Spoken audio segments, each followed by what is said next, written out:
آمنت باللہ صدق اللہ العظیم وبلغنا رسوله النبی الامین الکریم ونحن على ذلك لمن الشاہدین والشاکرین والحمد للہ رب العالمین۔ میں خدا کا بندہ ہوں، رسول پاک صلی اللہ علیہ وآلہ وسلم کی امت کا ایک فرد ہوں۔ حضرات صحابہ بالخصوص خلفائے راشدین، حضرت سیدنا ابو بکر صدیق، حضرت سیدنا عمر فاروق، حضرت سیدنا عثمان غنی، حضرت سیدنا علی المرتضی رضی اللہ عنہم، یہ میرے آقا صلی اللہ علیہ وآلہ وسلم کے 4 خلفاء بھی ہیں، 4 دوست بھی ہیں، اور یہ میری خوش نصیبی ہے کہ میں ان سے محبت کرتا ہوں اور اہل بیت اطہار سے سچی الفت رکھتا ہوں۔ مذہب حنفیہ دارم یعنی میں امام اعظم ابو حنیفہ کے مسلک پر ہوں، اور یہی ملت ابراہیمی ہے جس کا میں فرد ہوں، اور سرکار سیدنا غوث العظم رضی اللہ تعالیٰ عنہ قدموں سے مسح ہونے والی خاک بھی میرے سر کا تاج ہے، اور یہ میری خوش نصیبی ہوگی کہ میں اس مٹی میں مل جاؤں اور تمام اولیاء کے فیضان میں جیا کرتا ہوں۔ حضرات گرامی، ہر جمعہ حضرات اس فقیر سے اس کی ربائی کو سنتے ہیں۔ یہ ربائی آپ یوں سمجھ لیں کہ یہ اہل سنت والجماعت کے عقائد کا نچوڑ ہے۔ اور میں آج جس موضوع پر بات کرنا چاہتا ہوں، جن کے بارے میں شاعر پکار اٹھتا ہے، لا فتح الا علی، لا سیف الا ذوالفقار۔ حضرات گرامی، مولائے کائنات چچا زاد رسول، شوہر بطول، والد حسنین کریمین، اسد اللہ، حیدر کرار، ابو تراب، ابو الحسن، سیدنا علی المرتضی کرم اللہ وجہہ کی ذات مبارک محتاج تعارف نہیں ہے۔ اللہ نے اس نام میں ہی ایسی برکت اور ایسی ہمت رکھی ہے کہ سچے دل سے اس نام کو پکارنے والے کے قلب میں ایک نورانی کیفیت پیدا ہوتی ہے، اور بازوؤں میں، جسم میں ایک نئی طاقت اور نئی توانائی محسوس ہوتی ہے۔ عزیزان گرامی، سیدنا علی المرتضی کرم اللہ وجہہ، آپ کی بے شمار خصوصیات ہیں، اور میں سب سے پہلی خصوصیت تو یہ ہے کہ اللہ تعالیٰ نے آپ کی ولادت کے لیے اپنے گھر کعبۃ اللہ کو منتخب فرمایا، اور جب آپ دنیا میں جلوہ گر ہوئے تو نسب خاندان رسول لے کر دنیا میں جلوہ گر ہوئے، اور یہ بھی آپ کی خصوصیت ہے کہ ولادت تو کعبے میں ہوتی ہے، لوگوں میں ایک تعجب کی اور ایک مسرت کی ملی جلی لہر دوڑتی ہے، اور سب دوڑتے ہوئے کعبۃ اللہ حاضر ہوتے ہیں تاکہ اس بچے کی زیارت کریں جو اللہ کے گھر میں پیدا ہوا ہے۔ عزیزان گرامی، روایت میں آتا ہے کہ مولا کائنات سیدنا علی المرتضیٰ کرم اللہ وجہہ کی والدہ گرامی حضرت فاطمہ بنت اسد رضی اللہ تعالی عنہ حمل سے ہیں، کعبے کا طواف کرنے پہنچی ہیں، 3 طواف ہوئے، زچگی کے آثار نمایاں ہوئے، گھر اس قدر فاصلے پہ تھا کہ وہاں تک پہنچنے میں بہت دشواری ہو جاتی اور کسی سے کچھ بتا بھی نہیں سکتی تھی کیونکہ شرم و حیا آڑے تھی۔ آپ نے اسی وقت یہ فیصلہ کیا کہ میں اللہ کے گھر کی پناہ میں چلی جاؤں۔ وہاں مولا کائنات سیدنا علی المرتضیٰ کرم اللہ وجہہ کی ولادت ہوئی۔ سب دوڑے دوڑے آئے کہ ہم اس خوش نصیب بچے کو دیکھیں جو اللہ کے گھر میں کعبۃ اللہ میں مرکز کائنات میں پیدا ہوا ہے۔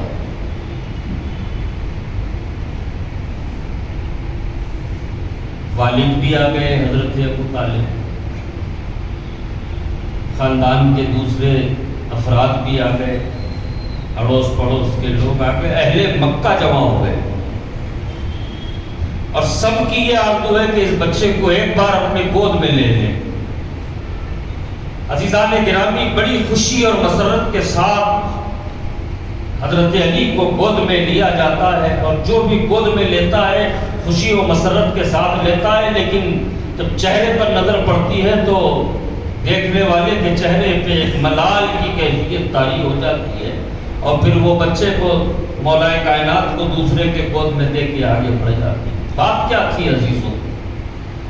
سب کو اس بات کا ملال ہو رہا تھا کہ بچہ بڑا خوش نصیب ہے جو اللہ کے گھر میں پیدا ہوا ہے۔ ماں کعبے کا طواف کر رہی تھی، دوران طواف یہ بچہ پیدا ہوا ہے، یہ بڑے مقدر لے کے دنیا میں آیا ہے، لیکن کیا کیا جائے،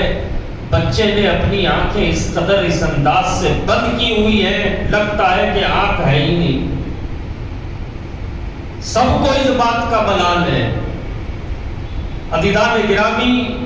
بیان کرنے والے بیان کرتے ہیں کہ سب یہ اپنے طور پہ ظاہر بنا چکے تھے، چونکہ کعبۃ اللہ تجلیات الہی کا مرکز ہے، اور وہاں پیدا ہونے والا بچہ ہے جس نے پیدا ہوتے ہی ان تجلیات کو اپنی آنکھوں سے دیکھا، جس کی وجہ سے بچے کو آنکھوں کا نقصان اٹھانا پڑا۔ عزیزان گرامی، سب میں ایک مایوسی کی لہر دوڑ گئی کہ بچہ آنکھوں سے محروم ہے۔ حضور پاک صلی اللہ علیہ وآلہ وسلم کو اطلاع ہوئی، میرے آقا صلی اللہ علیہ وسلم بھی بے تابانہ انداز میں کعبۃ اللہ شریف میں آئے اور فرمایا کہ کہاں ہے میرے چچا کا بیٹا، مجھے دکھاؤ۔ حضرت علی کو آپ کی گود میں دیا جاتا ہے۔ عزیزان گرامی، جیسے ہی حضور صلی اللہ علیہ وآلہ وسلم نے اپنی گود میں حضرت علی کو لیا، حضرت علی نے اپنی آنکھیں کھول دی اور حضور کا چہرہ تکنے لگے۔ ایک عرصے کے بعد میرے آقا صلی اللہ علیہ وسلم نے بیٹھے ہوئے تھے مولا کائنات، حضور نے فرمایا کہ اے علی، ایک بات پوچھتا ہوں، سوچ سمجھ کے جواب دیں۔ حضرت علی نے کہا یا رسول اللہ آپ فرمائیں۔ میرے آقا صلی اللہ علیہ وسلم نے فرمایا علی یہ کیا ماجرا تھا کہ کعبے میں جب تم پیدا ہوئے تو تم نے اپنی آنکھیں اس قدر اس انداز سے بند کی ہوئی تھی کہ لوگ یہ سمجھ رہے کہ تمہاری آنکھیں ہی نہیں ہیں، تم نابینا پیدا ہوئے ہو،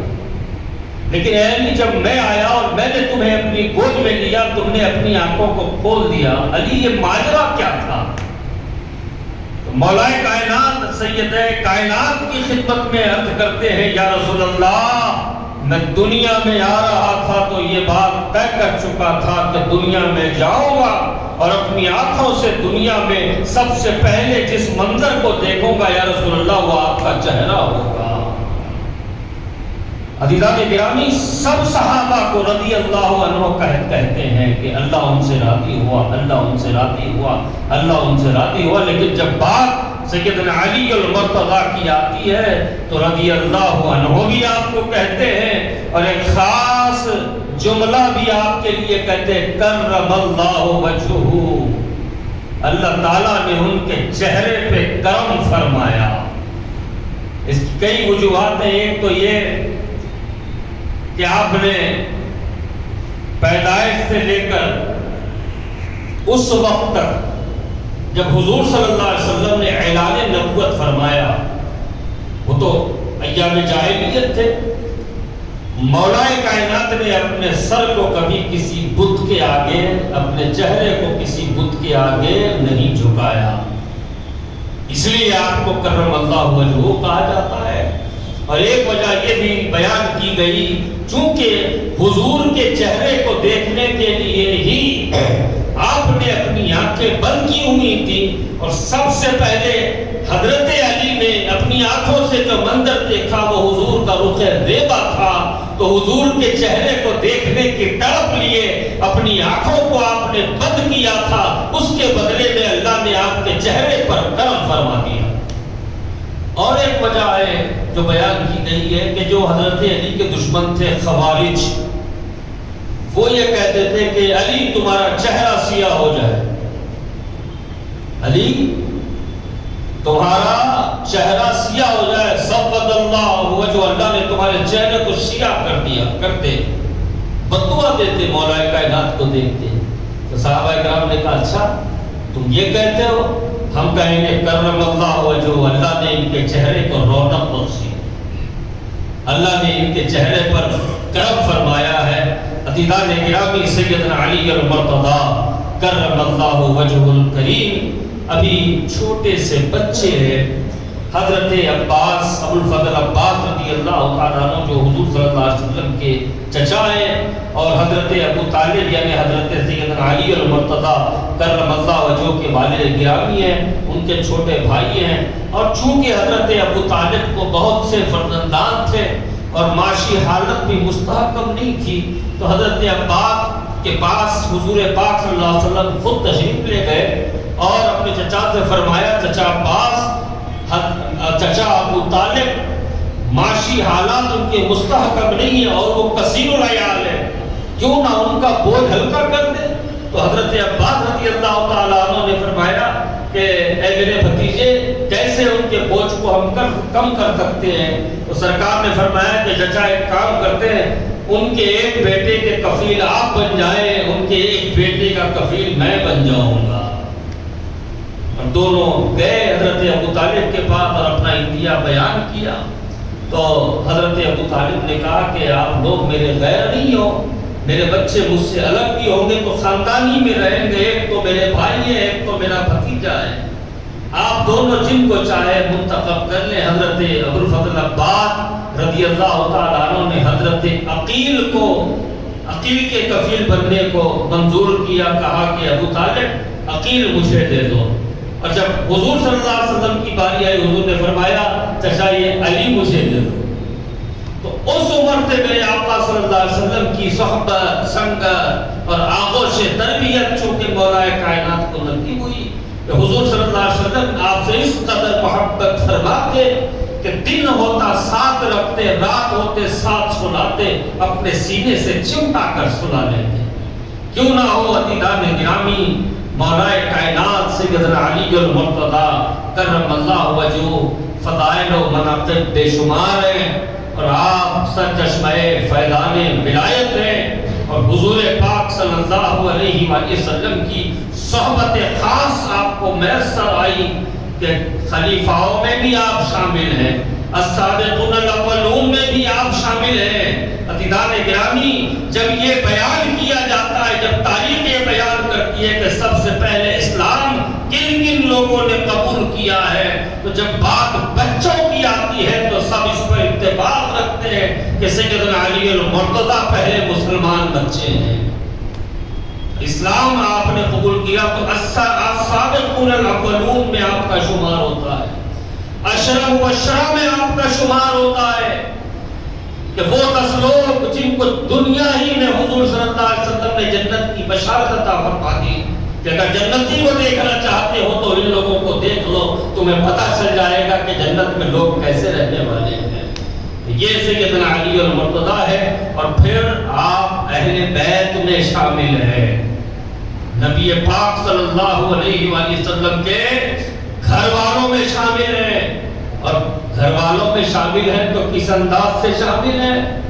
حضور صلی اللہ علیہ وسلم کی شہزادی سیدہ فاطمہ الزہرا خاتون جنت سلام اللہ علیہا آپ کی بیوی ہیں، اور عزیزان گرامی آپ کے جو بچے ہیں حضرت سیدنا امام حسن سیدنا امام حسین رضی اللہ تعالی عنہما، میرے آقا صلی اللہ علیہ وسلم فرماتے ہیں کہ سب کی نسلیں تو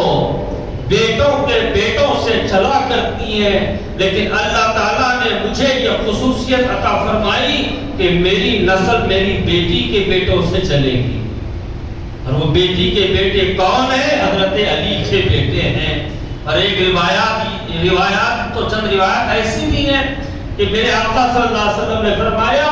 کہ اللہ تعالیٰ نے میری اولاد کو علی کی پشت میں رکھا ہوا ہے، اب جو قیامت تک علی کی اولاد ہوگی وہ دراصل میری اولاد ہوگی، میری آل ہوگی، میرا خاندان ہوگا۔ یہ سیدنا علی المرتضیٰ کرم اللہ وجہہ کا مقام و مرتبہ ہے۔ حضور صلی اللہ علیہ وآلہ وسلم کی تربیت، حضور صلی اللہ علیہ وآلہ وسلم کی نگہداشت، حضور صلی اللہ علیہ وآلہ وسلم کی تعلیم نے آپ کو اس قدر بلند فرمایا، اس قدر بلند فرمایا کہ عمر میں چھوٹے ہیں، لیکن جب حضرت ابوبکر صدیق رضی اللہ تعالیٰ عنہ کا دور خلافت ہے تو سب سے زیادہ جس ذات گرامی کے مشورے کی اہمیت دربار صدیقی میں ہے، اس ذات کا نام سیدنا علی المرتضیٰ ہے۔ سیدنا عمر فاروق رضی اللہ تعالیٰ عنہ کا دور خلافت ہے، آپ کے پاس جن کی جس شخصیت کی مشورے کی سب سے زیادہ اہمیت ہے وہ سیدنا علی المرتضیٰ کرم اللہ وجہہ کی ذات مبارک ہے۔ سیدنا عثمان غنی رضی اللہ تعالیٰ عنہ کا دور خلافت ہے، سب سے زیادہ اگر کسی کے مشورے کی اہمیت ہے تو وہ سیدنا علی المرتضیٰ کرم اللہ وجہہ کی مشورے کی اہمیت ہے، اور سیدنا عثمان غنی رضی اللہ تعالیٰ عنہ کی مظلومانہ شہادت کے بعد امت مسلمہ نے سیدنا علی المرتضیٰ کرم اللہ وجہہ کو مسلمانوں کا خلیفہ تسلیم کیا اور آپ کو ہاتھ پر بیعت کی۔ عزیزان گرامی، آپ کے مشوروں کی دیانتداری کا اندازہ اس بات سے لگائے کہ میرے آقا صلی اللہ علیہ وآلہ وسلم کا جب وصال لاہلی ہوا تو بہت سے فتنے کھڑے ہوئے۔ ان فتنوں میں ایک فتنہ تھا منکرین زکوٰۃ کا، زکوٰۃ دینے سے انکار کرنے لگا ایک طبقہ۔ تو حالات ایسے تھے کہ زیادہ دن نہیں گزرے تھے میرے آقا صلی اللہ علیہ وسلم کا وصال ظاہری ہوئے، تو اکابر صحابہ کا یہ کہنا تھا کہ ابھی جنگ و جدال کی لڑائی جھگڑے کی ضرورت نہیں ہے، پہلے تھوڑا نظام تو سنبھال لیں، حالات تھوڑا درست ہو جائیں، اس کے بعد پھر ان کو دیکھا جائے گا۔ جب سب کی بات سن لی حضرت سیدنا ابوبکر صدیق رضی اللہ تعالیٰ عنہ نے تو حضرت علی کو بلایا اور فرمایا کہ اے ابن ام رسول اللہ کے چچا کے بیٹے، رسول اللہ کے داماد، حالات ایسے ہیں، کیا کیا جائے؟ سارے صحابہ کو کہہ رہے ہیں کہ ابھی حالات درست نہیں ہیں، پہلے پوری طرح کنٹرول لے لیا جائے، پھر ان سے بات کی جائے منکرین زکوٰۃ سے۔ سیدنا علی المرتضیٰ کرم اللہ وجہہ نے فرمایا کہ اے ابو بکر، یہ مناسب نہیں ہے کہ جو چیز رسول اللہ صلی اللہ علیہ وسلم نے لی ہے اس کو لینے سے رک جائے۔ اگر کوئی رسول اللہ صلی اللہ علیہ وسلم کے زمانے میں ایک رسی کا ٹکڑا بھی اگر دیتا ہے تو علی یہ کہتا ہے کہ وہ آج بھی اس کو دینا ہوگا، اس میں کوئی تبدیلی نہیں آئے گی، حالات کچھ بھی ہو۔ یہ حضور صلی اللہ علیہ وسلم کا حکم تھا، تو حکم کی ہمارے پاس قدر ہے، ہم جنگ کے لیے تیار ہیں، تو تو مولا کائنات سیدنا علی المرتضیٰ کرم اللہ وجہہ کے مشورے پر ہی منکرین زکوٰۃ کی سرکوبی کی گئی اور پھر قیامت تک کے لیے نظام زکوٰۃ محفوظ ہو کر رہ گیا۔ یہ سیدنا علی المرتضیٰ کرم اللہ وجہہ کا معاملہ ہے۔ حضور صلی اللہ علیہ وآلہ وسلم سے آپ محبت فرماتے، کس قدر محبت فرماتے کہ بعض اوقات چونکہ امت کو تعلیم دینا تھا کہ تمہیں دنیا میں اللہ نے رکھا ہے تو کبھی تمہیں بھوک سے آزمائے گا، کبھی پیاس سے آزمائے گا، تو یہ امت کے لیے چونکہ حضور صلی اللہ علیہ وسلم کی ذات مبارکہ آئیڈیل پرسنالٹی ہے، تو کبھی کبھی حضور صلی اللہ علیہ وسلم فاقہ اختیار کرتے، گھر میں کچھ نہیں ہوتا، ایک ایک دن، دو دو دن، تین تین دن میرے آقا صلی اللہ علیہ وسلم فاقہ اختیار کرتے۔ جنگ خندق کے موقع پر ایک صحابی روتے ہوئے حضور کی خدمت میں حاضر ہوئے۔ حضور نے پوچھا کیا بات ہے، کیوں رو رہے ہو، کس بات نے رلایا ہے؟ تو انہوں نے کہا یا رسول اللہ بھوک کی شدت اس قدر بڑھ گئی ہے، کھڑا ہونا نہیں چاہتا، لیکن کھڑے ہونے کے لیے میں نے اپنے پیٹ پر ایک پتھر باندھا ہوا ہے، اس قدر میں بھوکا ہوں یا رسول اللہ۔ میرے آقا صلی اللہ علیہ وسلم کے چشمان مبارک سے آنسو بہنے لگے۔ حضور نے اپنا جبہ مبارک اٹھایا، فرمایا ادھر دے، ایک نہیں دو پتھر باندھے ہوئے۔ تو یہ امت کی تعلیم کے لیے حضور کا فاقہ تھا۔ اب ہمارا تو ہم اتنے بدعقیدہ لوگ تو یہ نہیں ہے کہ یہ کہتے ہیں کہ حضور بھی فاقہ کرتے تھے، حضور کو بھی کھانا نہیں ملتا تھا۔ نہیں، حضور چاہتے تو حضور کے نوازوں کے لیے تو جنت کے میوے آیا کرتے، حضور تو حضور ہے۔ فاقہ اختیار کرتے حضور امت کے حوصلے کے لیے، امت کو تربیت دینے کے لیے۔ تو کبھی ایسا ہوتا، ایک مرتبہ یہ ہوا کہ 3 دن تک حضور کے گھر میں فاقہ ہے۔ حضرت سیدنا علی المرتضیٰ کرم اللہ وجہہ حضور کے گھر فاقہ چل رہا ہے، دل تڑپ ہے۔ اب کام کی تلاش میں چل پڑتے ہیں، ایک یہودی کے باغ میں پہنچتے ہیں اور اس سے کہتے ہیں کہ کچھ کام لے لیں۔ تو اس نے کہا ٹھیک ہے بھائی، آ گئے ہو تو کام لیا جائے گا۔ میری ایک بولی ہے، اس میں سے پانی نکالنا، 6-7 فٹ پہ پانی تو وہاں ہوتا نہیں تھا، ریگستان کی زمین تھی، بہت کافی اندر پانی موجود ہوتا۔ تو مزدوری یہ طے پائی کہ ایک ڈول نکالنے کو تو 1 کھجور ملے گا۔ آپ نے 21 ڈول پانی کھینچے، 21 کھجور لیے اور حضور کی خدمت میں حاضر ہو گئے۔ یا رسول اللہ یہ قبول فرمائے۔ حضور نے پوچھا علی یہ کہاں سے لے آئے؟ تو عرض کیا یا رسول اللہ مجھے اطلاع ہوئی کہ آقا کریم صلی اللہ علیہ وسلم نے 3 دن سے فاقہ اختیار فرمایا ہوا ہے، میں دل بے چین ہو گیا، کام کی تلاش میں نکلا، ایک جگہ مجھے کام ملا، 1 ڈول کے بدلے میں 1 کھجور مجھے مل رہا تھا، میں نے 21 ڈول پانی کھینچی اور 21 کھجور کما کر یا رسول اللہ لے آیا ہوں، اس کو قبول فرمایا۔ یہ میرے آقا صلی اللہ علیہ وسلم سے آپ کی محبت تھی۔ عزیزان گرامی، حضور صلی اللہ علیہ وسلم بھی آپ پر اسی قدر اعتماد فرماتے۔ جب ہجرت کا موقع آیا، رات آئی، کفار و مشرکین حضور کے دولت سرا کو گھیرے ہوئے ہیں اور حضور صلی اللہ علیہ وسلم کے پاس کفار و مشرکین کی ہی امانتیں موجود ہیں۔ عزیزان گرامی، حضور کی نبوت کا تو انہوں نے انکار کیا، رسالت کا تو انہوں نے انکار کیا، اللہ کے نبی پیغمبر ہونے کا تو انہوں نے انکار کیا، لیکن اس کے باوجود حضور کی امانت داری میں انہیں کوئی شک و شبہ نہیں تھا، حضور کی صداقت پر وہ کوئی شک نہیں کرتے تھے۔ ان حالات میں بھی حضور کے پاس لا کر اپنی امانتیں رکھ دیا کرتے کہ اے محمد ابن عبداللہ یہ ہماری چیز ہے، اس کو آپ محفوظ رکھو، اور یہ چیز آپ ہی کے پاس محفوظ ہو سکتی ہے۔ تو یہ ساری امانتیں جمع تھی۔ ادھر اللہ نے حکم فرمایا وہ ہجرت کرو مکے سے، مکے کو چھوڑ دو، اور حضور نے ساتھ رہنے کے لیے حضرت سیدنا ابو بکر صدیق رضی اللہ تعالیٰ عنہ کا انتخاب کیا۔ اور بات آئی بستر کی، کہ وہ بستر جو کفار و مشرکین کی نظروں میں اگر ان کو تھوڑا بھی اندازہ ہو گیا خالی بستر دیکھ کر کہ حضور تو یہاں سے چل پڑے، تو وہ پیچھے پیچھے آ کر حضور کے راستے کی رکاوٹ بن جائیں گے۔ اب ضروری تھا کہ بستر پہ کوئی ایسا ہو جو لیٹ جائے، اور کفار و مشرکین یہ سمجھتے رہے کہ حضور ابھی اپنے دولت سلام میں اپنے بستر پر آرام فرما ہے۔ حضور نے اس کے لیے حضرت سیدنا علی المرتضیٰ کرم اللہ وجہہ کو منتخب فرمایا۔ فرمایا علی کو بلاؤ۔ مولا کائنات حاضر ہوئے، فرمایا علی اس طرح اللہ کا حکم ہوا ہے، میں جا رہا ہوں۔ لیکن دو باتیں ہیں، ایک تو یہ کہ یہاں امانتیں رکھی ہوئی ہیں کفار و مشرکین کی،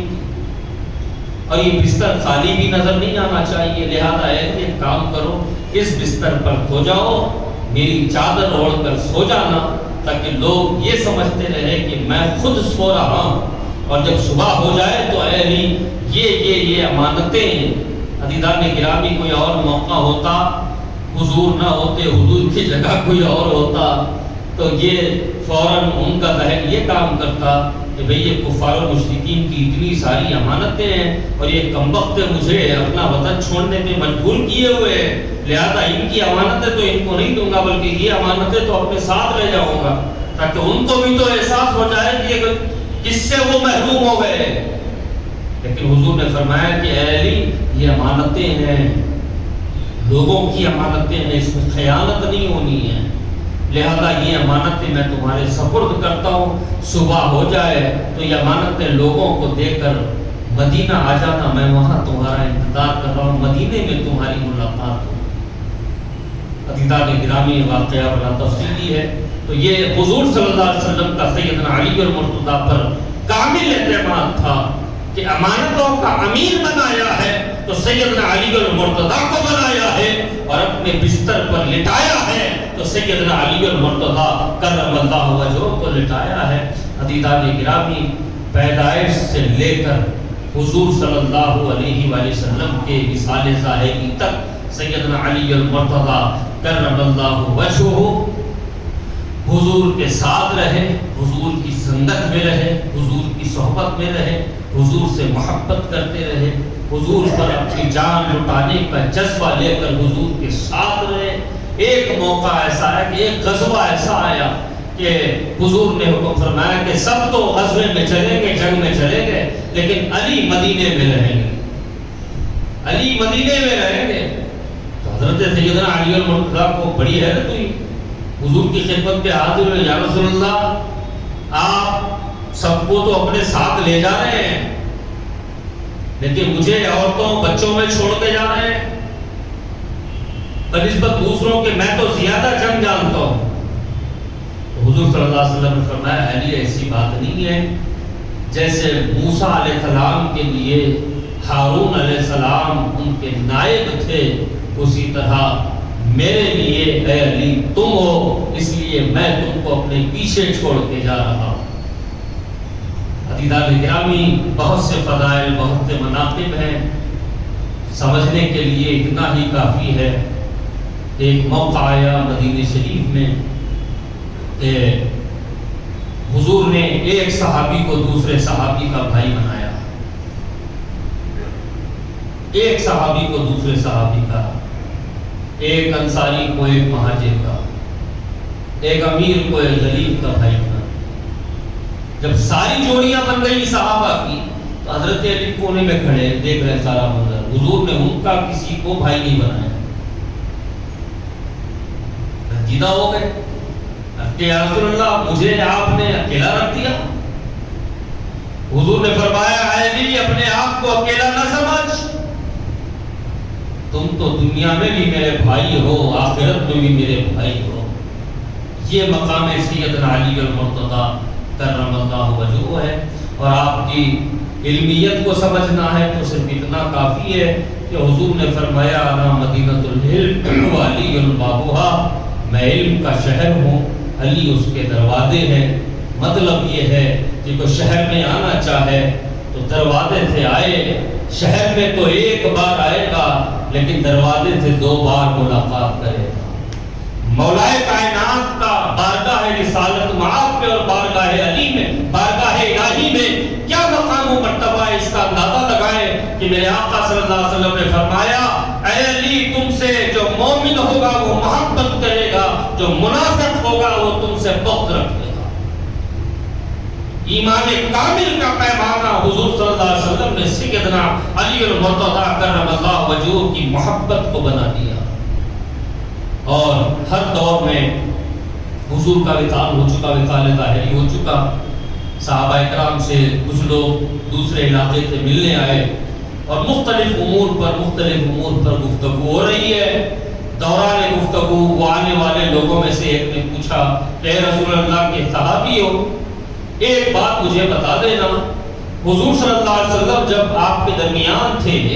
تو اس وقت تو حضور بتا دیا کرتے تھے کہ منافق کون ہے، منافق کون ہے، نام لے کے بتا دیا کرتے تھے حضور، لیکن اب حالات بدل گئے ہیں، اب منافق کو پہچاننا جانا بڑا مشکل ہو گیا ہوگا۔